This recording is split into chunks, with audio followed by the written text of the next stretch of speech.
नमस्कार दोस्तों, मैं अंकुर उपाध्याय स्वागत करता हूं आप सभी का एक बार फिर से अपनी नई वीडियो में। दोस्तों, टैरिफ के चलते भारतीय बाजार गिरेगा गिरेगा गिरेगा, ये सबने कल रट्टा लगा दिया था, लेकिन मैंने आपके साथ शेयर किया था कि गिरेगा लेकिन डरना नहीं है। गिरावट तो ऑब्वियस दिख रही थी गिफ्ट निफ्टी को देखते हुए। इंडेक्स में पूरी तरीके से मंथली एक्सपायरी प्ले आउट हो रही है। अब आप देख सकते हो बाजार गिरा, बिल्कुल गिरा, लेकिन क्या गिरावट रुकी? बिल्कुल नहीं रुकी, वापस रिकवर हो चुका है। निफ्टी मात्र 110 पॉइंट नीचे है 24,750 पे। 24,600 का लेवल निफ्टी ने ब्रेक नहीं किया अभी तक।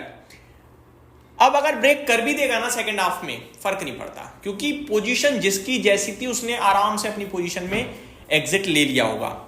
लेकिन ब्रॉडर पिक्चर नेगेटिव ही रही। ब्रॉडर पिक्चर में कोई रिकवरी देखने को नहीं मिल रही है। पोर्टफोलियो वाइज अभी भी इन्वेस्टर्स दर्द में ही हैं। दोस्तों, मेरी ये समझ में नहीं आ रही, जिस चीज को हम पहले ही झेल चुके हैं उस चीज पे इतना बड़ा रिएक्शन क्यों दे रहा है बाजार, स्पेशली स्टॉक्स पे। ये रिएक्शन टैरिफ से ज्यादा अर्निंग्स कम होने का है। ये रिएक्शन है कि आपकी अर्निंग आ नहीं रही है और आपके लिए खबर भी नेगेटिव आ गई है तो आप टूट गए हो। इससे ज्यादा कुछ भी नहीं है। मेरा सिंपल सा मानना है कि 26% हम टैरिफ 2 अप्रैल को दे रहे थे और 25% हम अब दे रहे हैं, और अभी तो गुंजाइश है कि डील आ जाए, तब ये हाल है। केवल और केवल ये दर्द है दोस्तों अर्निंग्स कम का, बाकी कोई दिक्कत नहीं है। मैं अपने चैनल के माध्यम से अपने व्यूअर्स को सिर्फ यही बोलूंगा, अगर आप एक निवेशक हैं तो ये जो गिरावट हो रही है ना टैरिफ के वजह से, या ए से लेकर जेड तक कोई भी कारण ले लो, ये गिरावट में बेचकर मत जाना यार। चाहो तो आप गिरावट में अच्छी क्वालिटी के शेयर्स एक्यूमुलेट और कर लो। मैं बस इतना ही कहना चाहूंगा, क्योंकि मिड कैप इंडेक्स 1% से ज्यादा नीचे है, स्मॉल कैप इंडेक्स 5% नीचे है, तो स्टॉक्स तो आपको नीचे मिल रहे हैं। सिर्फ इतना ही। आगे बढ़ते हैं दोस्तों। कुछ पहले ट्रम्प साहब की तरफ से जो अमेरिका की जो खबरें वो शेयर करना चाहूंगा। पहले तो भारत के ऊपर 25% का टैरिफ जो सबको पता चल चुका है, कल मैंने आपके साथ टाइमली वीडियो भी शेयर करी दी थी। दूसरी बात, पेनल्टी की बात करिए। पेनल्टी क्या कि भैया रशिया से अगर कोई डील करते हो, कोई डील मीन्स कुछ परचेज करोगे तो एडिशनल एनर्जी स्पेशली यानी कच्चा तेल सिंपल भाषा में, तो आपको पेनल्टी लगेगी। अब पेनल्टी लगेगी, कितनी लगेगी, कब से लगेगी, ये कुछ नहीं बताया। ठीक है जी, बस एक डराने वाला सेंटेंस छोड़ दिया। दूसरी, फेड पॉलिसी।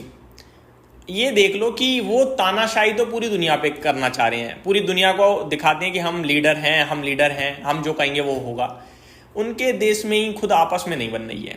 पॉवेल साहब पे क्लियरली प्रेशर बना रहे हैं, रेट कट। पहले आराम से बोला रेट कट करो, फिर धमकाया, फिर उन्हें मतलब एक तरीके से लल्लू जी बोल दिया पॉवेल साहब को। ये तो ऐसे ही है, फूल बोला है ना, तो कुछ भी अच्छा बुरा भला बोलकर उन्होंने रेट कट करवा लिया नहीं। इनफैक्ट अभी मीटिंग करने के बाद खुद कहते हैं कि इस बार तो रेट कट आ रहा है 100% है, हुआ नहीं। इनफैक्ट अभी तो छोड़ो, आने वाली पॉलिसी में भी रेट कट की उम्मीदें कम है, तो वो उनके देश में खुद नहीं चल रही है अपनी, मतलब चल इन द मीन। देखो ऐसी पावर में है ना पॉवेल साहब की, कोई कुछ कर नहीं सकता उनका। तो सिंपल है भाई साहब कि वो कोशिश तो पूरी करते हैं बट हो नहीं पा रहा है उनसे। तो मेरे हिसाब से बाजार का जो भी नेगेटिव रिएक्शन आएगा वो एक अपॉर्चुनिटी क्रिएट करेगा। अब बढ़ते हैं आगे। FIIs की बात करें तो बिकवाली लगातार चली रही है, अब कब तक बेचेंगे वो देखने वाली बात है, बट बिकवाली अब थोड़ी कम होते हुए दिखी है, अच्छी बात यह है। स्टॉक स्पेसिफिक एक्शन है। अच्छा, वन मोर थिंग, आज FMCG इंडेक्स 1.25% ऊपर है, तो लोगों को लग रहा होगा अब तो यही चलेगा। मैं आपको इसके पीछे रीजन देना चाहूंगा एक लॉजिकल।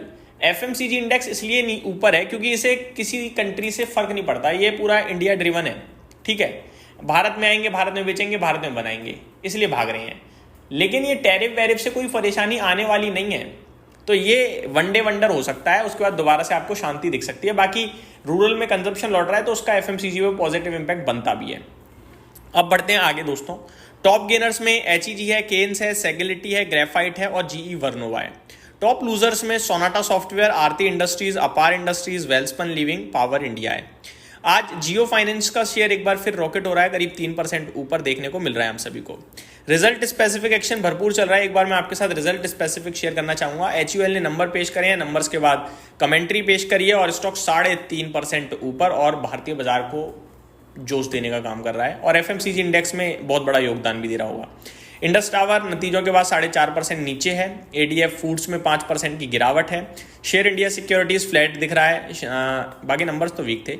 आगे देखा जाए पीटीसी इंडिया फाइनेंशियल सर्विसेज 1% आपके लिए ऊपर है, केन्स टेक्नोलॉजी 7.5% ऊपर है, डी नोरा में 7% की गिरावट देखने को मिल रही है, किंगफा साइंस एंड टेक्नोलॉजीज में 1.25% की गिरावट देखने को मिल रही है, फिनो पेमेंट्स बैंक 2.5% आपके लिए ऊपर है, एस्टर डीएम 2.5% ऊपर है। आगे देखा जाए तो सेगलिटी वगैरह ये भी ऊपर दिख रहे हैं, जे भी केमिकल एंड फार्मा नीचे है, V2 रिटेल में भी नीचे है, टाटा स्टील अच्छे नंबर्स के बाद 5% नीचे देखने को मिल रहा है। कैम्स में करीब 4.5% की गिरावट देखने को मिल रही है, नतीजे भी हल्के से वीक साइड पे ही लगे थे। आगे आज भी बहुत सारे नंबर्स आने हैं, HUL के तो आ चुके हैं दोस्तों, अच्छे नंबर्स तो सुबह ही पेश कर दिए, वरना ज़्यादातर 12-2 बजे के करीब पेश करती है कंपनी।